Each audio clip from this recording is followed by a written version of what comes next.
রাজধানীর ড্যামরা এলাকায় ডক্টর মাহবুবুর রহমান মোল্লা কলেজে সংঘর্ষের বিষয়ে সর্বশেষ অবস্থা জানাতে সরাসরি যুক্ত হচ্ছেন সহকর্মী আরিফুল ইসলাম। তার কাছ থেকে জেনে নেব বিস্তারিত। আরিফ, সর্বশেষ কি তথ্য আছে আপনার কাছে? ছাত্রছাত্রীদের অবস্থান জানাবেন। আফরিন, সর্বশেষ যে পরিস্থিতিটা সেটা কিন্তু থমথমে থেকে কিছুটা ভালোর দিকে, কারণ এই জন্যই বলা, আইনশৃঙ্খলা বাহিনী কিছুক্ষণ আগে শিক্ষার্থীদের সাথে কথা বলার চেষ্টা করেছে এবং কি সমঝোতা আসার চেষ্টা করেছিল, কিন্তু সেটা পারেনি। পরবর্তীতে আইনশৃঙ্খলা বাহিনীর পরবর্তীতে যে পদক্ষেপটি নেওয়া হয় সেটা হচ্ছে সেনাবাহিনী এখন কিন্তু ঘটনাস্থলে বা এই ডাক্তার মাহবুবুর রহমান মোল্লা কলেজের ঠিক সামনেই অবস্থান করছে সেনাবাহিনী। তো সেক্ষেত্রে সেনাবাহিনীর পক্ষ থেকেও চেষ্টা করা হচ্ছে শিক্ষার্থীদের সঙ্গে কথা বলে সমঝোতা বা নিয়ন্ত্রণে আনার।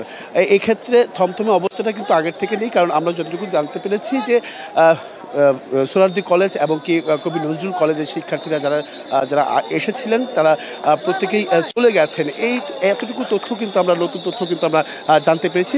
সেক্ষেত্রে এখন যেটা হচ্ছে যে আইনশৃঙ্খলা বাহিনীর পাশাপাশি সেনাবাহিনীরা তারা চাচ্ছেন যে যেহেতু একটা ঘটনা ঘটেছে যে এই কলেজটার ভেতরে কয়েকজন আটকা পড়ে আছেন, তাদেরকে উদ্ধার করার বা যদি কেউ থেকে থাকে তাহলে সেই উদ্ধার করার কাজে তারা সহযোগিতা করবেন, সেই সুবাদেই কিন্তু তারা ভেতরে প্রবেশ করার চেষ্টা করছেন শিক্ষার্থীদের সঙ্গে কথা বলার বলেই। কিন্তু সেটা আসলে মানছে না, আমরা যতটুকু দেখতে পাচ্ছি এখানে জায়গাটায় সেটা মানছেন না বিধায় সেনাবাহিনী তারপরেও চেষ্টা করছেন যে যত দ্রুত সম্ভব পরিস্থিতিটা নিয়ন্ত্রণে আনার। আপনি দেখতে পাচ্ছেন যে এই জায়গাটিতে নিয়ন্ত্রণ করার চেষ্টা করছে সেনাবাহিনী। তবে এক্ষেত্রে বলা যেতে পারে যে সোহরাওয়ার্দী কলেজের শিক্ষার্থীরা এবং কি কবি নজরুলের দুই কলেজের শিক্ষার্থীরা তারা দাবি করছেন এবং কি অভিযোগ আকারে মোটা দাগে বলছেন যে তাদের দুই শিক্ষার্থী সেখানে মারা গিয়েছেন, এর পাশাপাশি আহত হয়েছেন বেশ কয়েকজন। আমরা আহত অবস্থায় কয়েকজনকে হাসপাতালে নিতে দেখেছি। এছাড়াও মালামাল লুট হওয়ার বিষয়টিও কিন্তু আমরা দেখেছি, নিয়ে যাওয়ার পথে কেউ ফ্যান নিয়ে গেছেন, কেউ চেয়ার টেবিল নিয়ে গেছেন, এমনটাও কিন্তু আমরা দেখেছি। এখন এখানে আমি একটু শিক্ষার্থীদের সঙ্গে একটু কথা বলতে চাই। এখানে যারা কথা বলেছেন সেনাবাহিনীর সঙ্গে যারা কথা বলেছেন মূলত একটু বড় ভাই, আপনাদের সেনাবাহিনীর সঙ্গে কি কথা, সেনাবাহিনীর সঙ্গে কি কথা হলো? সেনাবাহিনী কলেজে পুলিশের জাস্ট একজন, সেনাবাহিনীর দুইজন, জাস্ট তারা ঢুকবো এতটুকুই। ওকে, শুধুমাত্র কলেজ পরিদর্শনের জন্য দুইজন সেনাবাহিনী আর একজন পুলিশের ডিজি উনি ঢুকবেন। আর এক্ষেত্রে আর কি কথা হয়েছে সেনাবাহিনীর সঙ্গে? বা এখানে শুধুমাত্র ওনারা ঢুকতে যাচ্ছে এতটুকুই কথা হচ্ছে, ওনারা পরিদর্শন করতে যাচ্ছেন কলেজ, কথা চলছে। তারপর আমাদের প্রতিনিধি সেনাবাহিনীর সাথে কথা বলছে।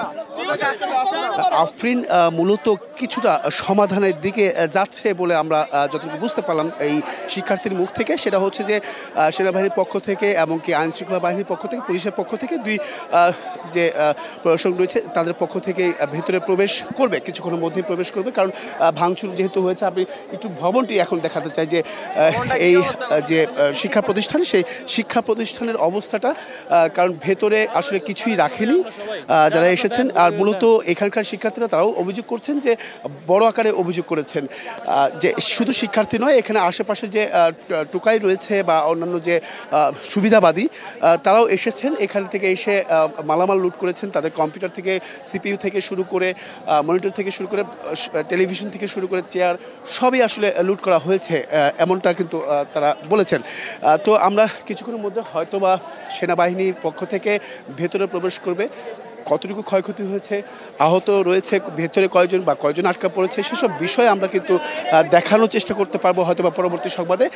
আর এক্ষেত্রে এখন পর্যন্ত যদি জানতে চান মোটা দাগে আমি একটু কথা জানিয়ে রাখতে চাই যে এই ড্যামরা পুরো সড়কটি অবরোধ, সেখানে কোনো যানবাহন চলাচল করতে দেওয়া হচ্ছে না, এমনকি সাধারণ মানুষ, উৎসুক জনতাও কিন্তু এখানে উপস্থিত রয়েছেন এই ভবনটি দেখার জন্য। আসলে দেখতে পাচ্ছেন এখনও শিক্ষার্থীরা কিন্তু এখানে অবস্থান করছেন এখানকার, যাতে করে পরবর্তীতে কোনো বাধার সম্মুখীন যাতে না হয় বা আবার যদি কখনো এখানে আসার চেষ্টা করে সেটা প্রতিহত করার জন্য বা তারা সতর্ক অবস্থানে রয়েছেন। পরবর্তী সংবাদে অবশ্যই ভেতরের কি হয়েছে সেই বিষয়টা আমরা তুলে ধরার বা জানানোর চেষ্টা করব। আফরিন, নিশ্চয়ই আরিফ, আপনি নিঃসন্দেহে নিরাপদ অবস্থানে থেকে সংবাদ সংগ্রহ করবেন।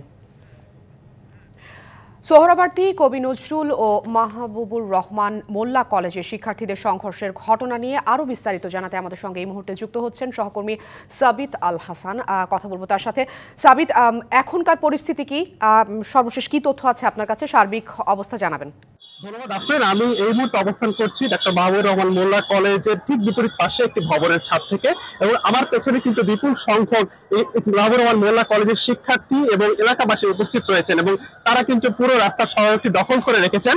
এবং কিছুক্ষণ আগে কিন্তু এখানে সেনাবাহিনীর বিশাল একটি বহর এখানে এসে হাজির হয়েছে। আমি যদি আপনাদের দেখাতে চাই, যে আপনারা দেখতে পাবেন মাহবুবুর রহমান মোল্লা কলেজের যে পুরো কলেজটি কিন্তু ধ্বংসস্তূপে পরিণত হয়েছে, এবং ভেতরে এবং বাইরে ব্যাপক পরিমাণ ধ্বংসযোগ্য চালানো হয়েছে। এই মুহূর্তে আমরা দেখতে পাচ্ছি যে এখানকার শিক্ষার্থী থেকে শুরু করে এখানকার যে এলাকাবাসী রয়েছেন, যাত্রাবাড়ি এবং কোনাবাড়ি এলাকার যে এলাকাবাসীরা রয়েছেন, তারা কিন্তু পুরো শহরটি দখল করে রেখেছেন, এবং তারা কিছুক্ষণ পর এই কলেজের ভেতর থেকে দু একজন করে ঢাকার কবি নজরুল কিংবা সোহরাওয়ার্দী কলেজে একজন দুজন করে শিক্ষার্থী বের করছেন, এবং তাদের কিন্তু ব্যাপক মারধরের সম্মুখীন হয়েছেন। স্থানীয় গণমাধ্যম কর্মীরা কয়েকজনকে বাঁচার চেষ্টা করলেও তাদের উপরে কিন্তু এই হামলার ঘটনা ঘটেছে।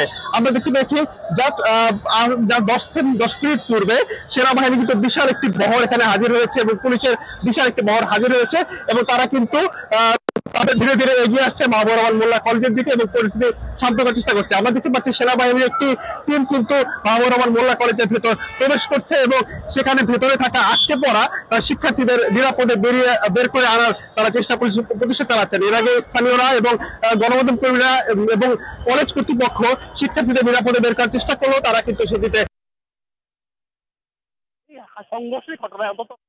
সাবিত, আপনাকে ধন্যবাদ।